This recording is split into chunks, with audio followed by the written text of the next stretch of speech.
Ladies and gents, boys and girls, what is up? Happy Friday, TGIF. Hope you're all doing well.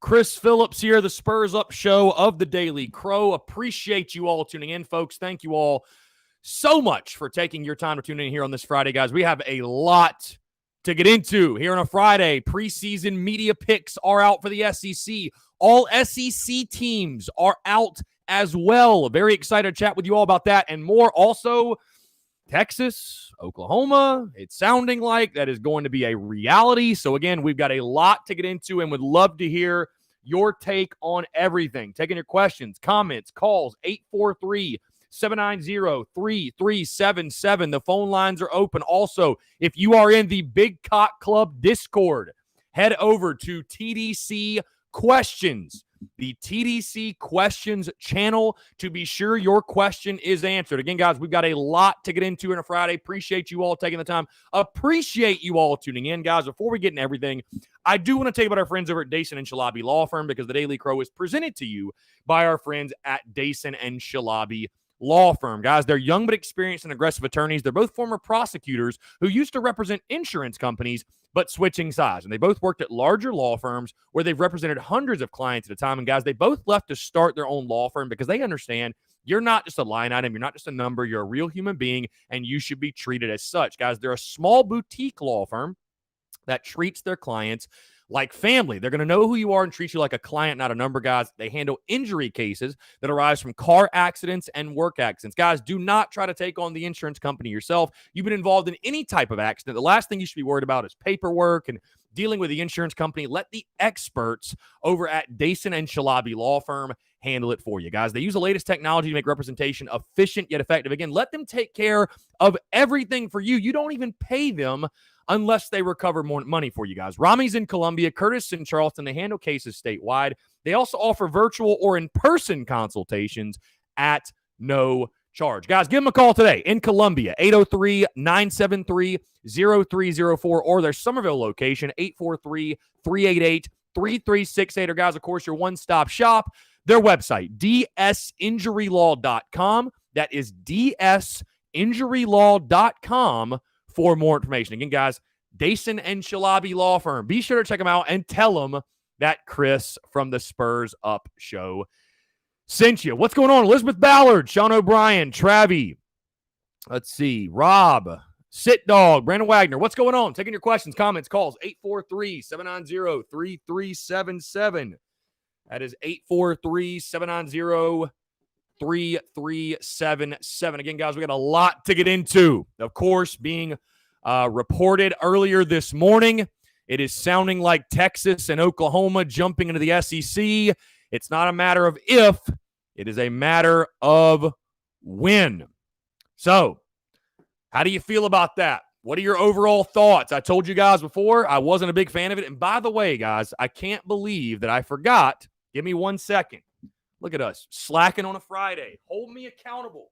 That's what I like about you guys. You hold me accountable.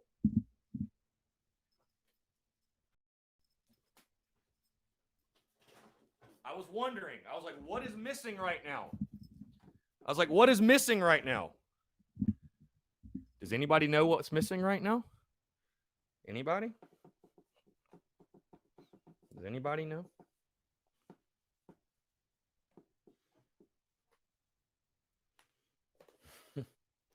I easily know what I'm about to write.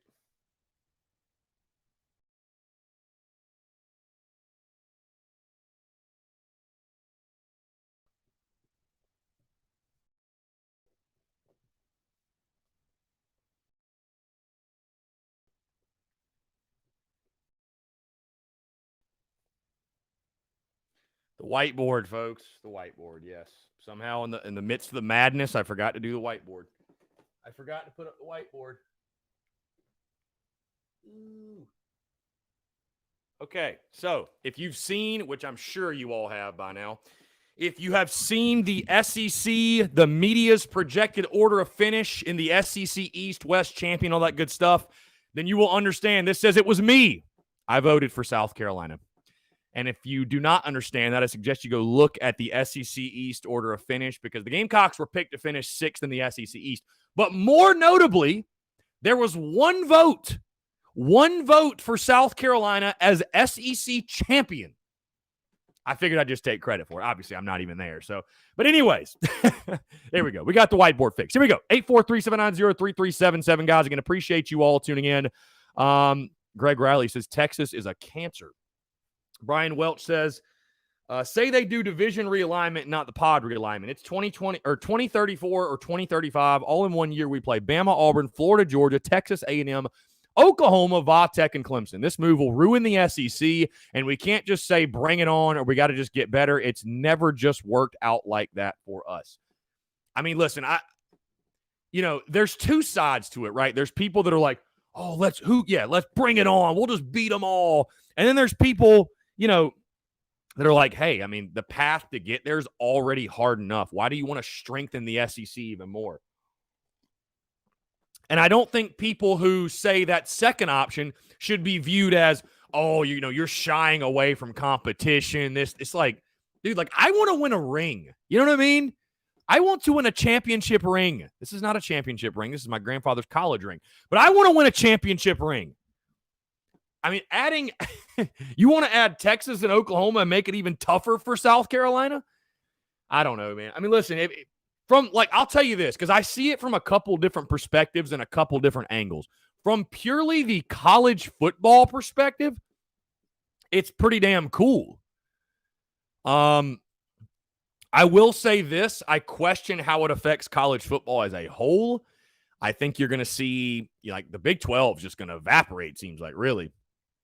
It's crazy. It's crazy.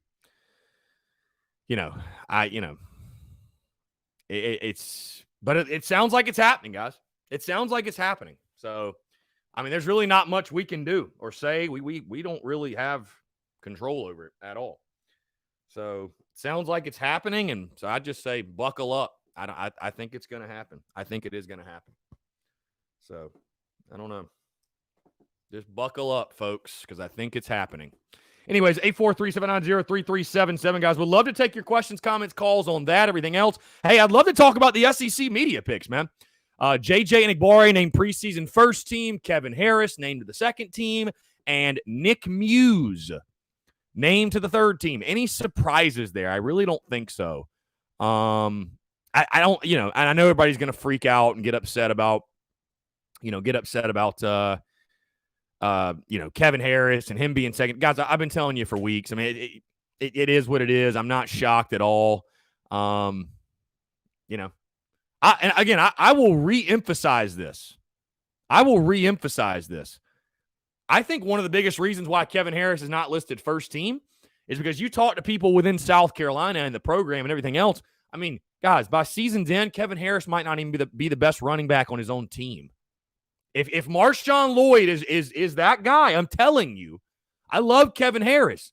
But if Marshawn Lloyd's the guy you recruited him to be, he's the most talented running back on the roster, and it's not close. I mean, I'm just saying. So I think that's got a lot to do with it, be totally honest with you. I think that has a lot to do with it, which it's not fair. It's not right, but I think that has a lot to do with it. Heath Hagler says, can we go ahead and rename the conference since half the teams are not, in fact, located in the Southeast? Yeah, Travie, I think this is the beginning of the separation from the Power 5 and Group of 5. I mean, that should have happened, though, Travie. I mean, like I've told you before, let's stop pretending Boise State and Alabama are playing for the same trophy. They're not. The Group of 5 needs their own playoff.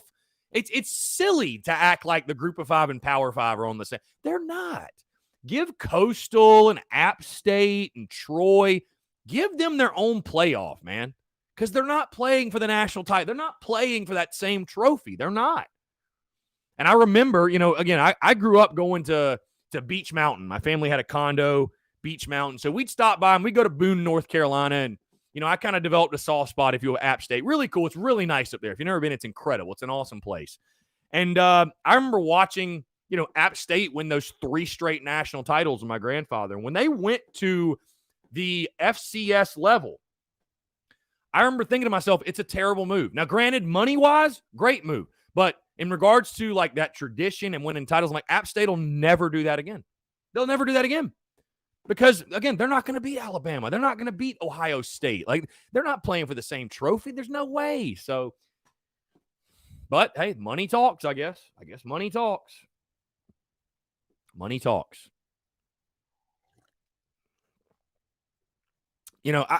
Like I said, guys, it's one of those things. I don't love the move. I don't love the move of adding Texas, Oklahoma. I mean, like I said, from the college football perspective, it's like, I guess, I think of like, man, how cool would it be to go to a South Carolina, Texas game at Willie B? That'd be insane, right? That'd be crazy. How cool would that road trip be to Texas? Like, how cool? But from the, hey, I would actually like to see my team win the SEC championship one of these years, I don't love it. Because like I said, you're a Gamecocks program. You've only gotten there. I mean, and think about it, guys. I mean, if you're South Carolina, Mizzou, Arkansas, Tennessee right now, Kentucky, Mississippi State, all those schools have to hate this move. If you're A&M, I know A&M hates it. They don't want it to happen. But you have to hate this move. It's like, dude, it just got harder. Like, it's already tough enough. It's already tough enough. Sit Dog 9 says, Chris, are Bama and Auburn coming to the East in realignment? I have no idea if they do. Dude, I just, again, I know there's fans out there that'll say, and I don't want to sound like a defeatist or negative or whatever. People are like, oh, we'll just beat them. Let's play Bama every year. I'm like, dude, no, I've said it before. Dude, I love being in the East because I don't want to have to play Bama every year. I don't want to have, I mean, that's almost like an automatic loss. I hate to say that, but with how Bama's rolling, it is. It is. So, whatever, man. I think if and when, because it sounds like it's just a matter of when, not if, when it happens, like I said, just embrace it and move on. I mean, playing Oklahoma and Texas in baseball would be really cool. I mean, even the basketball matchup, I don't understand why they want to do it. Like, if you're Oklahoma, you're going to the playoff every year. That's not going to happen in this league. That's just not going to happen. You're probably going to get exposed more than anything in this league. You know what I mean? And it's just like, what is the point of having, like, I just don't get it. Like, why do you want to do that? Like, everybody can't be in the SEC. Is there any type of balance? Like, not everybody can be in the SEC. I think it's weird. I really think it's strange. I don't get it.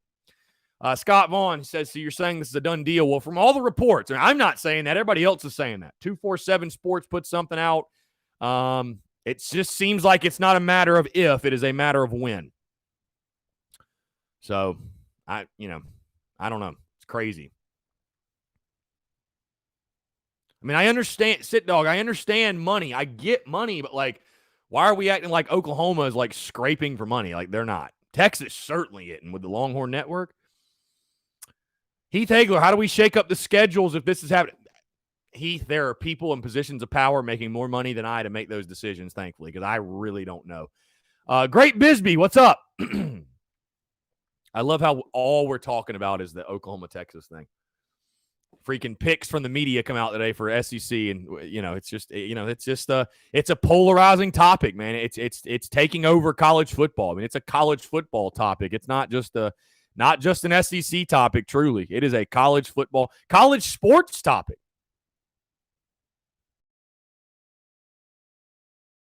So, I mean, listen, I again, from the just like pure, I guess, fan perspective of, man, getting to play Oklahoma, getting to play Texas, going to those road trips, that's all cool. That's great. I will really look forward to it. But as someone that would actually love to see South Carolina win the SEC one day, like, I know that sounds crazy. I know some people are going to say I'm crazy for thinking it even could happen. But, man, I would love to see South Carolina win the SEC one day. And you cannot say that it increases our chances to win it adding these two schools. You just can't. You can't say that. You cannot say that. You can't say our chances to win the SEC or improve if Bama and Auburn move to the East. You can't say that. You can't. Spin zone. This should fire people up. Spin zone. Conference realignment's happening, right? Is there any way in your mind South Carolina would ever consider leaving the SEC? Again, I'm just throwing a fun topic. I'm not saying we should do it, or is there any way you'd ever think South Carolina would dip from the SEC? Is there any way? Do you think that would happen? Obviously, again, we were ACC at one point, then we were independent, then we were SEC, now we're SEC. Do you think, Because, again, I just feel like it's going to become this damn free-for-all where everybody's just going all over the place. Would South Carolina ever jump and go to a different conference? And I know most of you are going to say no because money. Boom, that's it. No money. Dude, at some point, though, the schools make enough money, man. Everybody's got money. Clemson's in the ACC, and they got plenty of money. So what does that mean? Hunter Johnson, question. Do you think we'll see more RPO this year with Doty? Yes, absolutely. I think using Luke Doty's athleticism is going to be a top priority for Satterfield and that crew. It has to be. It has to be. If you don't use his athleticism, you're not using a major part of your offense. So, yeah, I think that's going to be a huge part of the offense. So, Sedarius Days says, no, why leave a power conference? I'll tell you this, Sedarius, here's why. If you want me to play devil's advocate, here's why. I'm not a conference guy. I don't give two shits about great, we're in the SEC. But it's just like, bro, I'd rather, again, I don't want to say it because people are going to get so pissed off. I just want to win a title. I just want to win a ring. So guess what? In South Carolina, I think the reason they would never do it is because you'd never hear the end of it. But, dude, would I be mad if we left and went to the ACC and won a championship? Nope, not at all. Because guess what? You can talk all that shit you want about Clemson and the schedule sucks and the conference sucks. And it does. I'm not saying it doesn't. But guess what? They still have trophies. They still have rings. It still helps in recruiting. Kids want to go play places where you're winning and you're winning big. And that's why, you know, when you look at what Dabo was doing and what Spurrier was doing and the two when they were building their programs, yes, Dabo was losing to South Carolina. But guess what? Look at North Carolina. It is much easier to build a program in the ACC. You can have an average year and go 7-5. If you're average in the SEC, you're not going to a bowl game. Pretty much. So, you know, I just want to win a ring, dude. Like, I just want to win a ring. Like, at some point, I want to win a ring. I don't know if this is a call for the...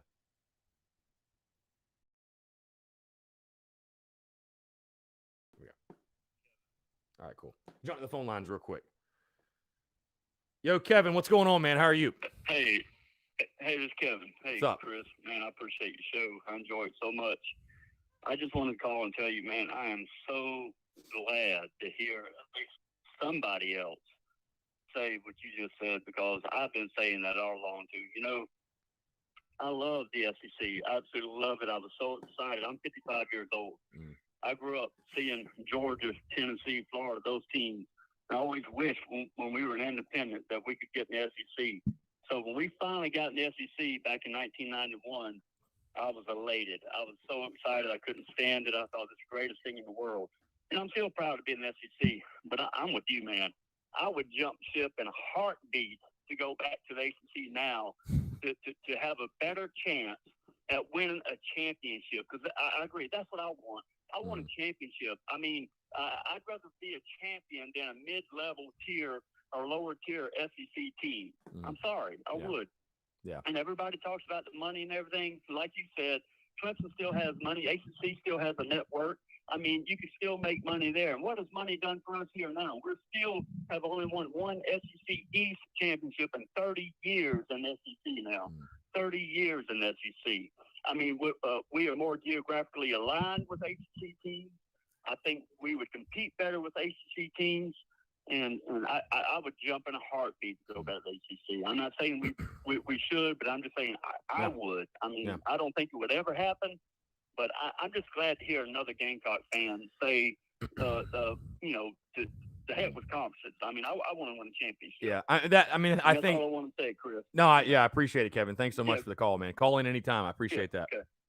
All right, thank you. Yeah, thanks, Kevin. Yeah, great stuff. Great call. And I mean, that's so, and I'm not suggesting, by the way, here on these airwaves that, that's what we should do, right?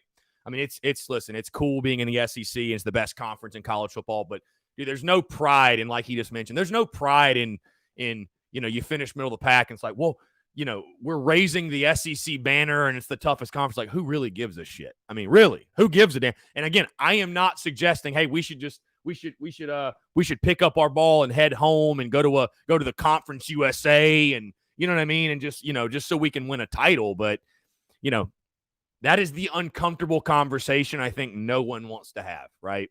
Because if you have it, you're like, oh, you're viewed as a loser, or you're a word that I'm not going to say on the airwaves. That, you're tucking your tail, you're going. And again, I'm not suggesting South Carolina should leave the S. I am just presenting the hypothetical because all shit is hitting the fan, and it sounds like everybody's going everywhere. I'll ask you this: what would you think if it happened? You know what I mean? Because like I said, you can give Clemson all the hell in the world, and we can. I mean, I hate them. But man, rings are rings, bro. Rings are rings. They all shine just the same way. They all shine the same way, So I'm not suggesting leaving the SEC. I'm not. I just literally just wanted to present a hypothetical. But again, Kevin that's a conversation nobody wants to have. Nobody wants to have. You can't deny in the ACC it is easier. If South Carolina was in the ACC, they'd have won a conference championship by now. There's no question. 10-13, you probably would have won like 3 or 4 of them. I mean, honestly. So, again, that is and I know it's all money and everything, blah, blah, blah, whatever, but,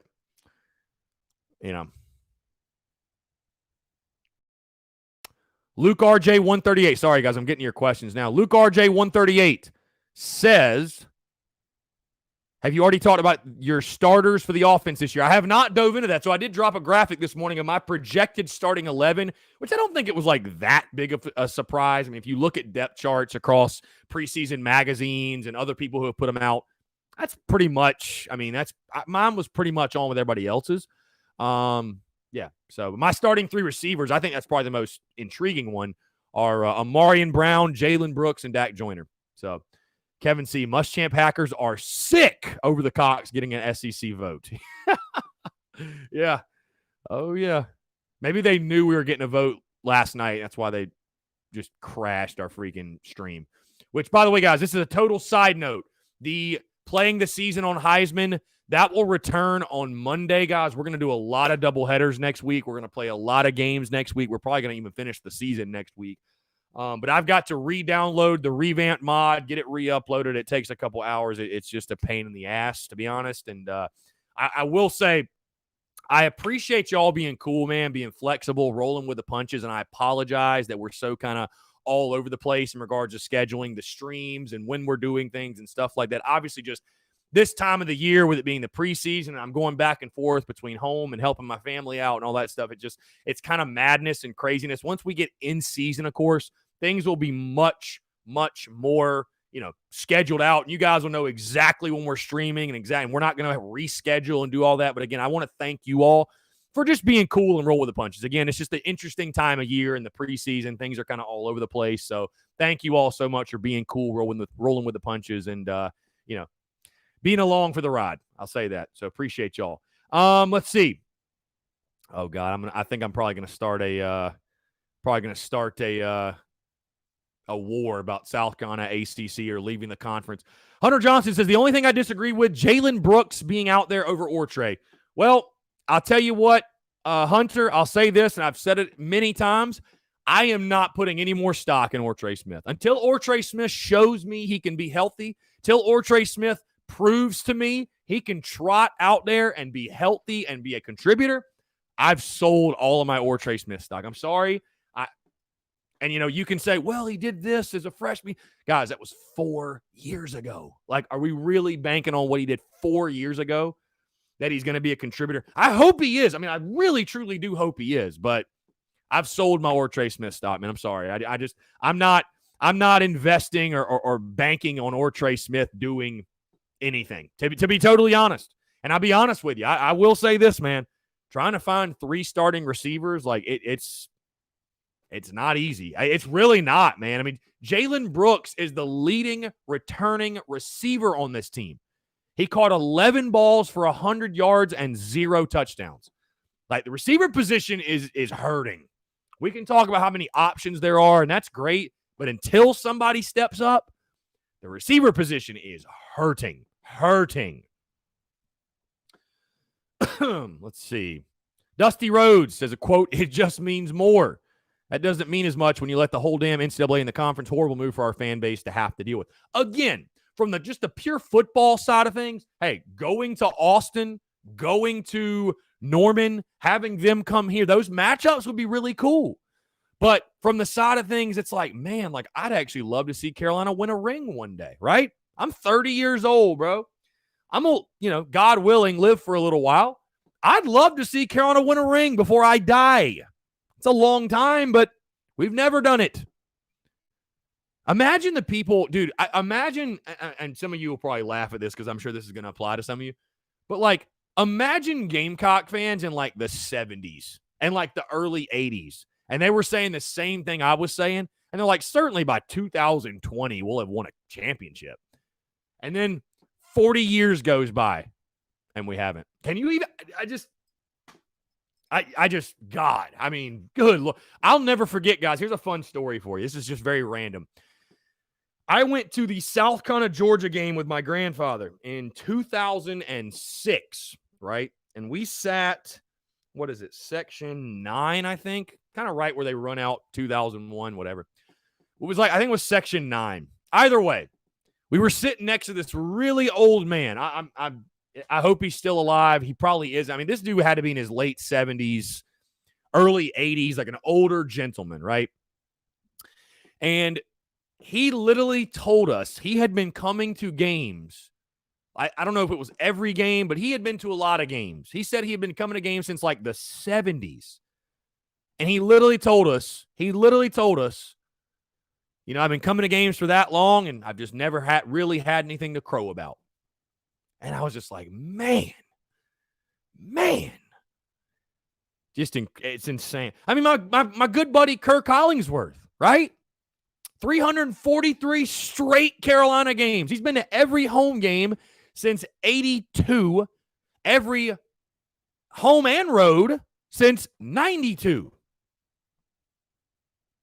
I mean, dude, it's insanity, pure insanity. And then you got people like me who grew up on Spurrier, pretty much. I mean, I caught the end of the Holtz era, but bro, I grew up on Spurrier. Like, I look back, because I was in college during the time, 10 to 13, right? I look back and I'm like, man, I really wish I didn't take those days for granted. Because I'll be honest, when it got to 2012, 2013, I was just kind of like, we're good. I mean, it felt like we're supposed to be good. Like, no shit, we're good. We are good, I didn't like really, really savor it the way I should have. I really wish I could go back and truly savor it. I did not savor it the way I should have. So, Carolina Titan, I would just like to see our defense get back in the overall top 25 rankings. Clayton White has been doing more with less at his previous schools. Yeah, I mean, you could argue that Western Kentucky was what they were because of Clayton White and his defense. So, I like Clayton White a lot. I here's the thing. I think the defense will take a step forward. I mean, what does that really mean, though? They were terrible last year. I mean, just because you take, are we going to go from being awful to just kind of bad? Like, you know what I mean? Like 36 points per game a year ago, 452 yards per game. Hard to get worse. It'd be hard to get worse. But no, seriously, I think the defense will take a step forward. You have too good of a defensive line and just be miserable on defense all year. So I'm not saying it'll be a strength. Secondary is still a huge question mark, but I like Clayton White. I do like Clayton White. I think he'll be able to do some good things for us. By the way, guys, I just have to throw this out there. I love this shirt. If it ain't swaying, we ain't playing. Cannot wait for September the 4th. If it ain't swaying, we ain't playing, folks. Taking your questions, comments, calls. 843-790-3377. Packed show, man. A lot to talk about. Let's take a look at this real quick since we're just conversating. Outside of the Texas and Oklahoma stuff, which has obviously sent everyone into a frenzy, the SEC, officially, the media has made their picks. I'm going to try to start doing more screen sharing stuff, guys, because there is cool stuff we can do with this. The media has made their picks for predicted order of finish. They have the Georgia Bulldogs winning the SEC East. Shocker. Florida in second, Kentucky in third, Mizzou in fourth, Tennessee in fifth, South Carolina sixth, and then Vanderbilt seventh. What are you guys' thoughts on this? Again, I've got the Gamecocks I've got the exact same order of finish, except South Carolina finishing 5th, Tennessee finishing 6th. I don't think anybody's really surprised at the way the East was picked. Obviously, the most surprising thing is South Carolina got a vote to win the entire conference, which, again, guilty as charged. No, I'm kidding. I'd love to know who did that. I would love to know whoever did that should have to come forward. I mean, come on. Like, who did that? Who thinks we are going to win the SEC this year? Who in the world out there picked us? I don't know. Either way, though, those are the SEC standings, the picks by the media. Also, boom, we have the all-SEC teams by the media. Their preseason on media days, all-SEC team was selected. J.J. Enagbare, first team. Kevin Harris, second team. Nick Muse named to the third team. So, and I know we're all pissed off about Kevin Harris, but I tried to tell you guys for weeks that, that was going to be the case. That was going to be the case in regards to where Kevin would be picked, and whatever, is what it is. So, Great Bisbee, Spurrier's record his first 2 years. It was pretty solid. We went, 6-7 that first year? Hold on, I'll tell you. And then we won 8 games the second. So, it's a pretty good start.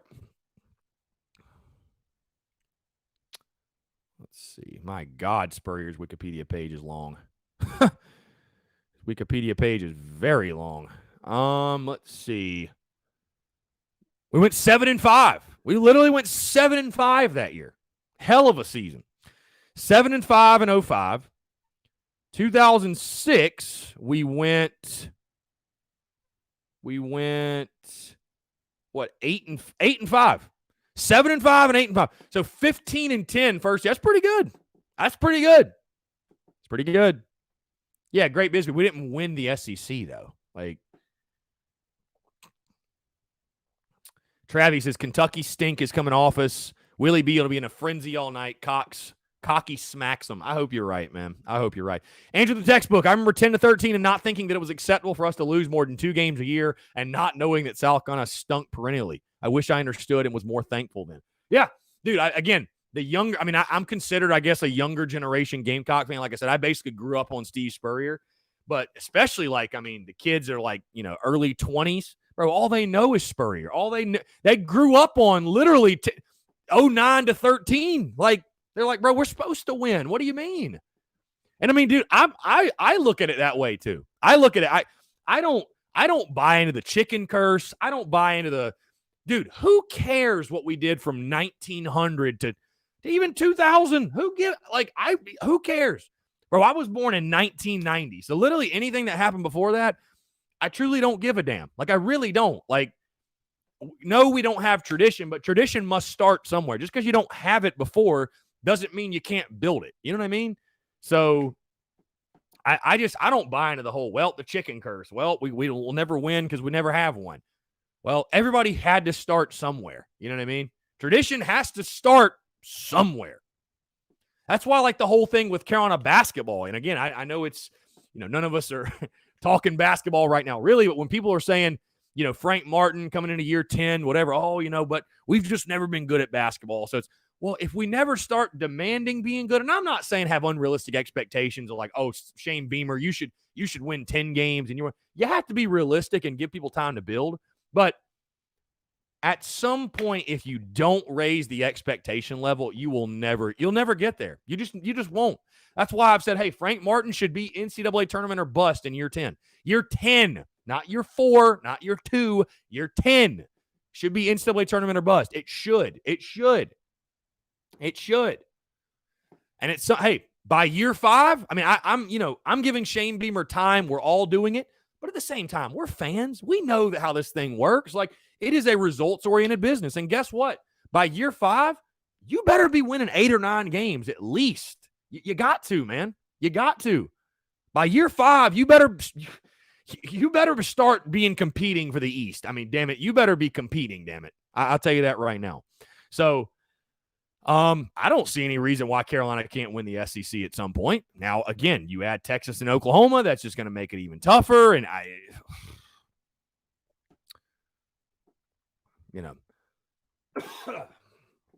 so, Yeah. Andrew the Textbook makes a great point. People forget that Florida had no national titles or conference titles before Spurrier was there. Yeah, Florida was not very good. Florida football was not what it is now. Damn.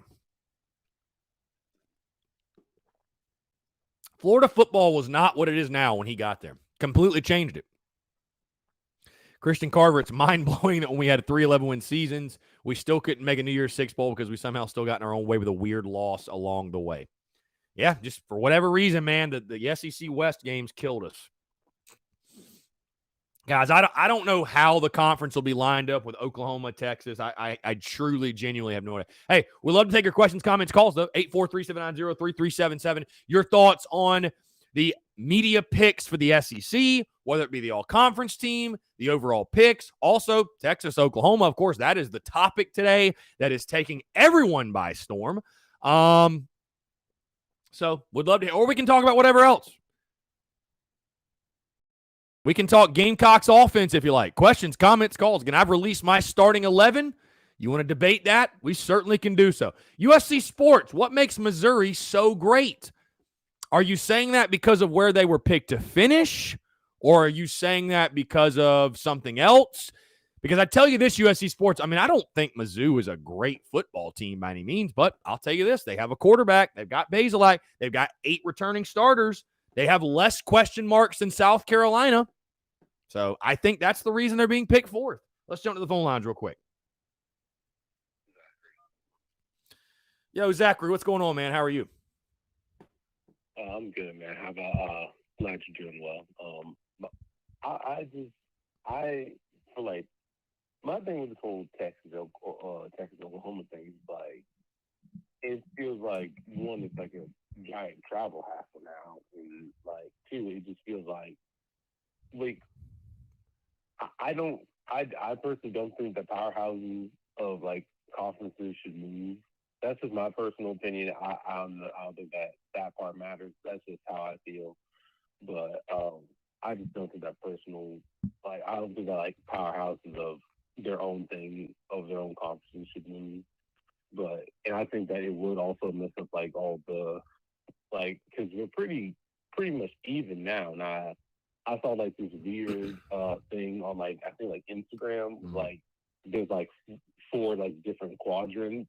And it's like, right, to me, like, it just doesn't make sense to me. Like I said, my personal feelings about like powerhouses of different conferences out of it, it's like, to me, it just doesn't make sense. It just feels like the whole thing gets way more unnecessarily harder to calculate who wins the entire thing, you know? Yeah, I mean, I don't know, like it's weird to me in the sense of like, I mean, how many teams are you going to add? I mean, is the entire college football just going to be one big conference at one point? Like, I don't get it. I mean, you know what I'm saying? Like, it's strange to me. I mean, again, it's out of our control, and I guess whatever's going to happen is going to happen. But it is a very like just out of nowhere. I mean, I would have never thought this was going to happen. I'm kind of surprised the SEC is just so about it. I mean, I'm kind of surprised the SEC isn't more sticking their nose up at him and saying, you know what? Nope, everybody wants to join, but we're not going to let you. So I don't know, man. That's also a very valid point. I was like, one, it feels like their first attempt at it, and they're just, you know, it's like their first attempt, and they're just like, yeah, okay, that's fine. Yeah. But I mean, it's the first attempt, and it's just like, hey, come on, let's go. So, I mean, I literally just saw a tweet. 24/7 guy. Let's see who is it? It's Chip Brown, 24/7 Sports. He is Oklahoma and Texas are leaving the Big 12 conference per Chip Brown 24/7. So I mean, I don't think it's a matter of if, it's when. I think it's happening. So which isn't, like I said, it's insane. It's insane to me. I don't really know what to think. Like I said, I mean, it's out of our control, but again, I see it on both sides. I mean, it's cool. I mean, going to Austin, going to Norman will be incredible. Having them come here will be incredible. Playing them in baseball, but like, I want to see us win a ring. Like, you know what I mean? So, like, making it even tougher to do that. And like I said, South Carolina, we're not the only ones, dude. If you're Mizzou, you're Kentucky, you're Mississippi State, you're Ole Miss, you're like, what the hell, man? What the hell? Even like if you're Florida, I mean anybody, you know what I mean? So and Florida's got their doors beaten off of them. Like it doesn't right. matter what what Dan Mullen says. Like they got their doors beaten off. It, Mhm. It doesn't matter what excuse he tried to use. Like you got beat. Right. But yeah, like I just I feel like it's crazy that like I said, first attempt, come on in. No one even. It's like, yeah, first attempt, just come on in. Everything's fine, and like no one's putting up a fight. No one's, and everyone seems to be happy about it. And I'm like, what? Mhm. Yeah.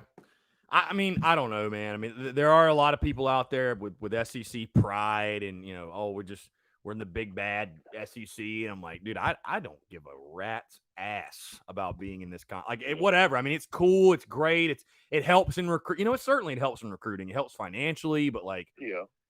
dude, I mean, I'm not like when, for example, I don't know if people didn't know this, but like when it's bowl season and SEC teams are playing, I'm not just pulling for the SEC team. I'm pulling for most of them to lose. Actually, I'd rather see them lose. Hey, they lose, it helps us. Yeah.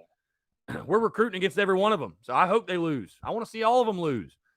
I mean, I'm pulling for Georgia to beat Clemson, not because of any SEC BS. I just would rather see Georgia beat the shit out of Clemson than see Clemson win. So, I mean, but yeah, dude, the whole conference bias, the whole conference, riding the conference's jock. That's just, I know those people in the upstate, they try to make that as a joke. And I maybe there's some people that are, but I'm certainly not one of them. I don't give a damn about, flexing the SEC. Like there's not an SEC banner in the studio in here, nor will I be getting one. Like I don't care. I mean, cool. We're in that conference. It is what it is, but not it's not my first thought is how great, how much I love being in the SEC. So anyways, I don't know. Yeah. It's crazy, man. I'm more so even this. I'm more so what does it mean for college football as a whole? You know what I mean? That to me is going to be the much bigger question that I have in regards to all this. So yeah, because now I'm hearing they're trying to get Group of 5 schools to move to like Houston and all them, right, to move to the Big 12 because it just is like go ahead. Everything's all the paperwork, all wrapped up in a bow, all that mess and get declared official. Mm-hmm. Then they're going to need teams. So I'm like, so wait, now we're moving Group 5 schools out, which I've often said, personally, I've often said, like, if the Group of 5 schools are tired of being, excluded from the playoffs or whatever, right, just move to a conference, to a Power 5 conference, like, stop complaining about it, but like now they're kind of like it's kind of like a forced move, not like they wanted it. Mm-hmm. Right.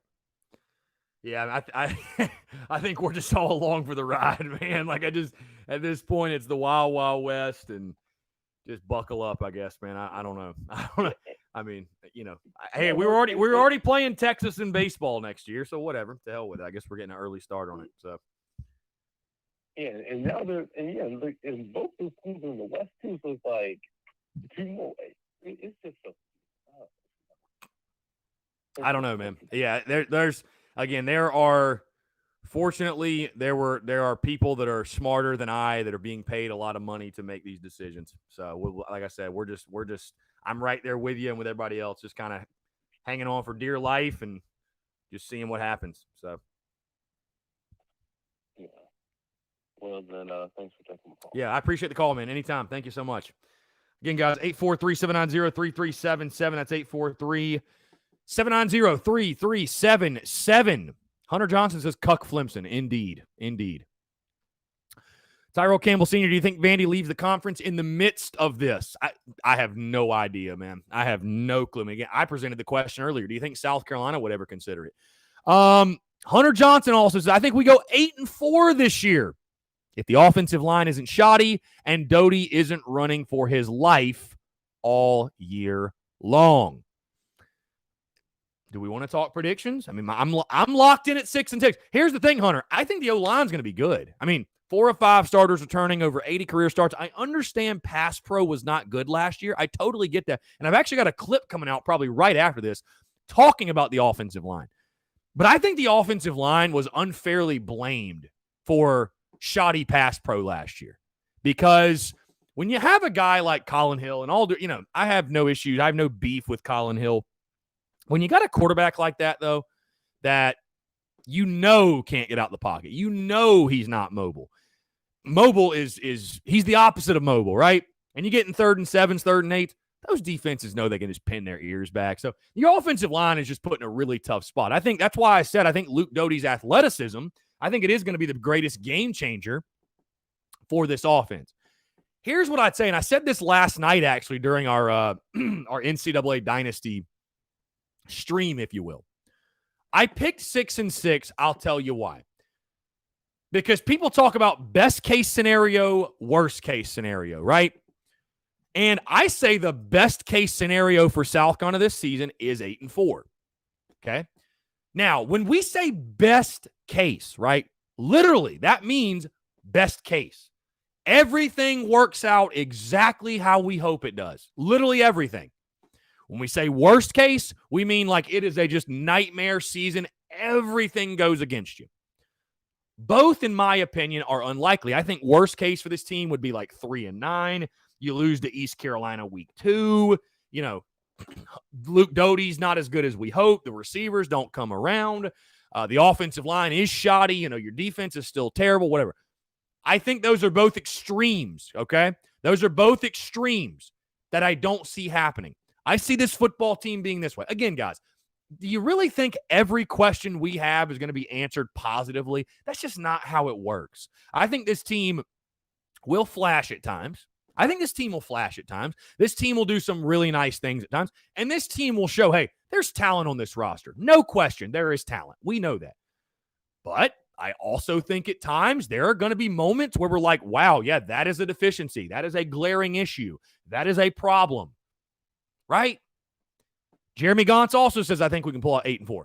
I think 6-6 is much, much more feasible and realistic. I totally respect your prediction. That's if you want to predict us going 8-4, by all means, go ahead. But I'll tell you this.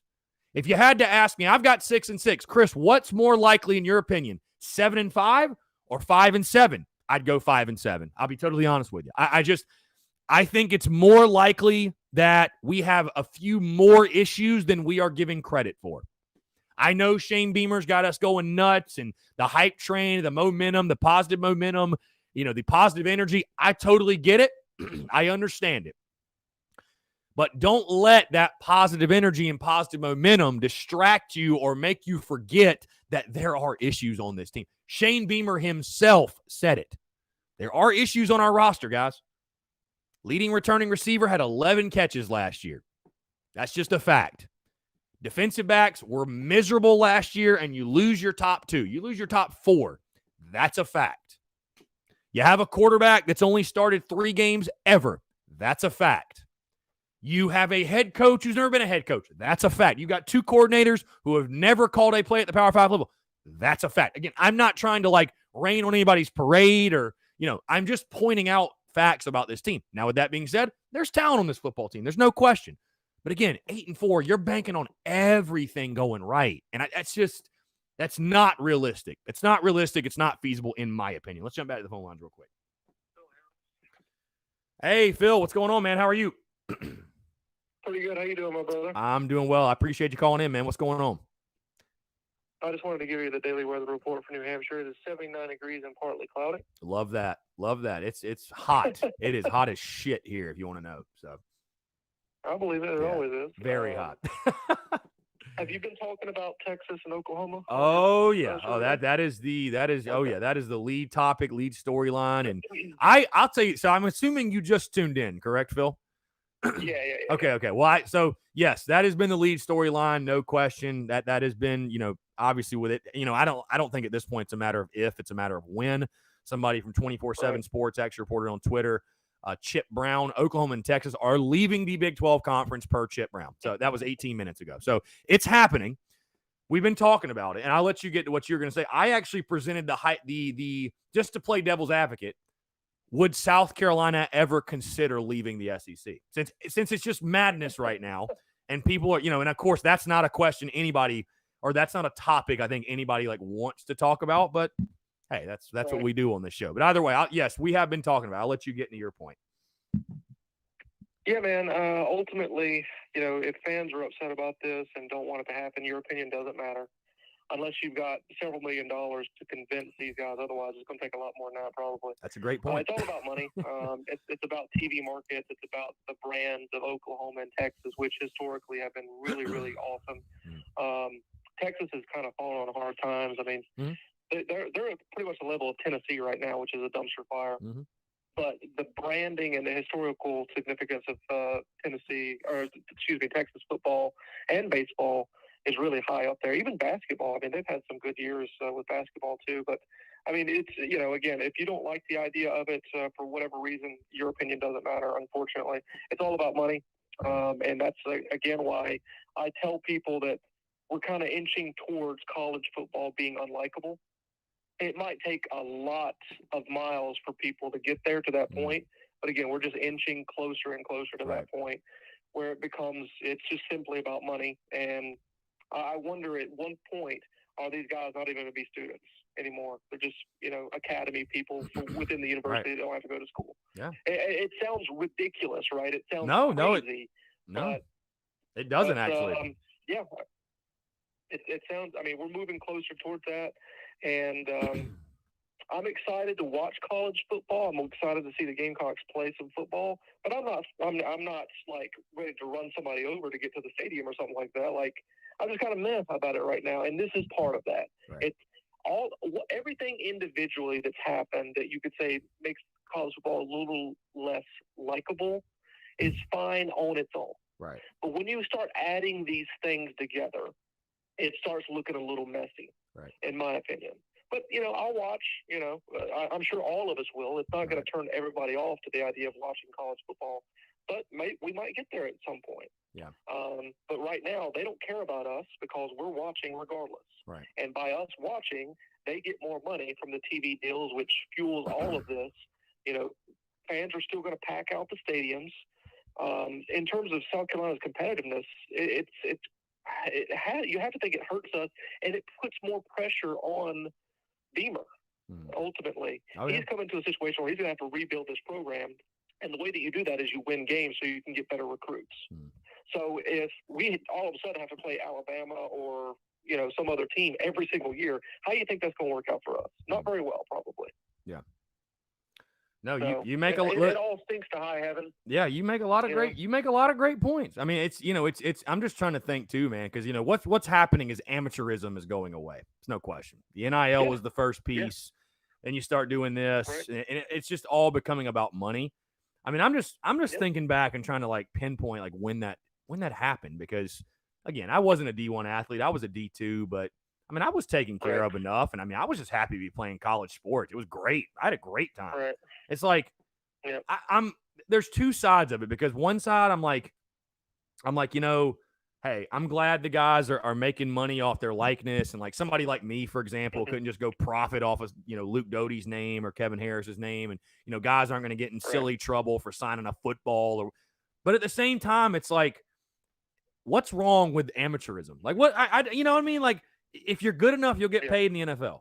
I'm just, again, I'm just playing devil's advocate, I guess, and I'm on the side of the athlete, but like the pay for, like, what's wrong with being a student athlete? You know what I mean? Like, I like what's, like, but I do understand, like, what's happened is the money has gotten so out of control. The schools are making so much, and I mean, it's, I played at a D2 school, so like my head coach wasn't making $3 million a year to coach me, which it'd have been like, that's really this is a strange dynamic. It feels weird. Like Dabo is making $10 million a year to be a head coach, and his players are making nothing. They're making I mean, obviously we know what goes on behind the scenes, but they're making nothing.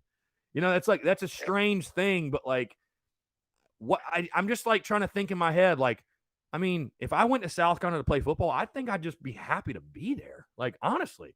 And, nobody can debate or argue that, they're not taken care of, bro. The ops building's just insane. Right. So everything they could ever want and need, you don't live the normal college life as a football player at Carolina. You don't. No. You're not living in you're not living in Bates West. You're not living in whatever. You're not living on campus like that. You're not doing that. So I don't know. It is. For a second. Yeah, go ahead. Real quick. The ops building is a great example of how amateurism can still exist in this game, because that is privately funded by donors, right, that wanted to build this to make sure that our recruiting was at the top echelon, where guys can go here as student athletes. You can walk into that building and say, I have everything I need in this building other than, my dorm where I sleep, essentially. And I can study at the Doty, and that's all I really need to focus on as a student athlete. Mm-hmm. So I love that we're spending money, the donors are, towards making the student athlete experience better. Right. The issue is going to be when these kids start getting paid by businesses a lot of money if they're very good at what they do. Also think about this. You know how, as a student athlete, you are connected to the community of the university and the fans, where, you're not going to get paid to sign an autograph at this. Well, I mean, you might eventually, right, with the NIL thing, but think of it this, where they don't even do that anymore because they're being paid money. And when you put money into the situation and you get enough money, you start to become an asshole, right? Mm-hmm. If you look at professional players, some of them are just like, screw the fans. I don't need the fans. I'll just go out there and do whatever I do. The team's still going to pay me money. Right. So at what point do we completely get separate? I used to love going to Carolina soccer games. I know this is a different sport, but soccer games, and they would just sign stuff if you brought the poster that they hand out, the athletics department would hand out. Mm-hmm. And football does the same thing, if I recall correctly. They always have that media day, or the fans day or whatever, appreciation. So you get signing autographs. Do we get to a point where that is just not really a thing anymore, like the NFL? Yeah, it's all scary. It's very scary. It is. Yeah, you're right. It is. You're right. It is. No, it's you bring. Hey, I'll tell you this, and I'll leave it at this. But what the points you've made, maybe to some people tuned in, maybe they sound ridiculous. Maybe even you think yourself they sound ridiculous. But I can tell you, talking to people in the building with Gamecock football, they're not ridiculous. That's a real thing. Yeah. The thoughts of amateurism going away and guys, like you said, not even being students at some point. That is not let me put it this way. That's not the first time I've heard that. So, yeah. Wow. It completely flips this whole thing on its head. And the reason why a lot of people love college football compared to the NFL is, there's school pride and for the love of the game. Yeah, school pride. School pride. Yeah, that's what makes it so great. Is it's not a business. It is pure love and tradition and pageantry. And again, the players are, again, true school pride. It's not a transaction, or it doesn't feel like it at least. I don't know. And trust me, the university treats it somewhat as a business because they're getting multi-million-dollar money from the TV contracts with the conference that they're in. That's why this whole thing is happening with Texas and Oklahoma. That's why they want to leave the Big 12 and say, F you, we're out of here. We're going to get more money. Right. So, but, when it comes down to the student athletes and they're, making these choices about how much money can I make while I'm in school, not going to the NFL, but while I'm in school, it just makes things really murky, man. And it really turns me off to it. Right. So, but, hey, it is what it is. Money always wins, unfortunately. And, to hell with the amateurism and, student athletes will be a thing in the past at some point. And we'll look back fondly to the days of the Spurrier era where it was real college football, right, that we enjoyed. So. Well, buckle up and we'll hope for the best. Yeah, buckle up. Exactly. Yeah. All right, man. Phil, I appreciate it, man. Thanks so much. Great stuff, guys. What a show today. By the way, Tej, welcome to the Big Cock Club. Thank you so much for the love and support, Tej. I appreciate you. Make sure you join the Discord. I'll be fired. Hey, by the way, that reminds me. For those who are in the Discord, and it looks like, Tej did. What's up, Tej? Appreciate you joining the Discord. For those that are in the Discord, for those that are in the Big Cock Club and have joined the Discord, be sure to stay tuned. I'm thinking about doing kind of just a random Q&A live, sort of a test run, if you will, later this afternoon. Travie says go 2 hours a day. I would, Travie, but I'm actually going home to help out with my mom and stuff like that. She's obviously still at home. I've been going back and forth. So I'm actually going home this weekend. So I got to get off here and go ahead and hit the road. So again, guys, hey, appreciate you all tuning in. Content is freaking rolling, folks. Rolling with this Texas OU stuff, with all the SEC media picks, with everything going on, with our content, with everything, dude. It's crazy. I don't know. College football, I love it. Who knows what it'll look like in 10 years. It's nuts. Hey, guys, appreciate it. Y'all made this show one hell of a ride, man. I appreciate y'all. Thank y'all so much. Again, stay tuned to the content, Daily Crow podcast, all that stuff, all next week. You guys know the drill. Thank you all so much for tuning in. Have a great rest of your Friday and a great weekend as well, and we will talk to you on Monday. Thanks so much.